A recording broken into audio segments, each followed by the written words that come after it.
7ನೇ ಸರಳೆಗೆ ಹೋಗೋಣ ಈಗ. ಸ ರಿ ಗ ಮ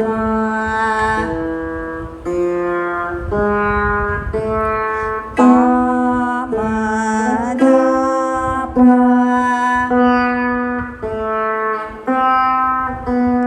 ಸಾ ನಿ ರಿ ಸ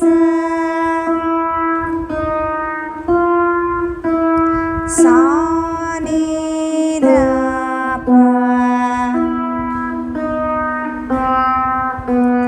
ದ ನಿ ಸ ರಿ ಸಾ ನಿ ಧ ಪ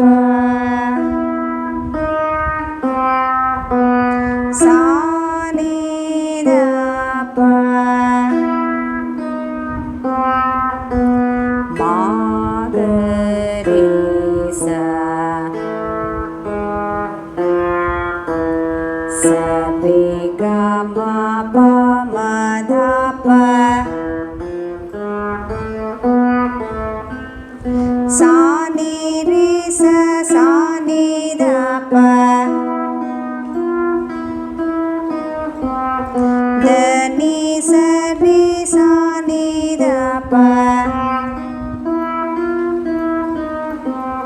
ಸಾ ನಿ ಧ ಪ ಮ ಗ ರಿ ಸ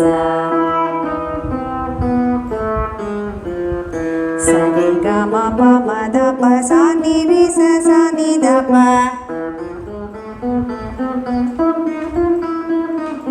ದ ನಿ ಸ ರಿ ಸಾ ನಿ ಧ ಪ ಸಾ ನಿ ಧ ಪ ಮ ಗ ರಿ ಸ. ಗೊತ್ತಾಗಿದೆ ಅಲ್ವಾ? ತಾಳ ಹಾಕೋದು ಗೊತ್ತಾಗಿದೆ. ಅಭ್ಯಾಸ ಮಾಡು ಚೆನ್ನಾಗಿ. ಮುಂದೆ ಮತ್ತೆ ನೆಕ್ಸ್ಟ್ ಕ್ಲಾಸಲ್ಲಿ ಇನ್ನೊಂದನ್ನ ಹೊಸ ಪಾಠದೊಂದಿಗೆ ಮತ್ತೆ ಬರೋಣ. ಓಕೆನಾ? ಧನ್ಯವಾದಗಳು.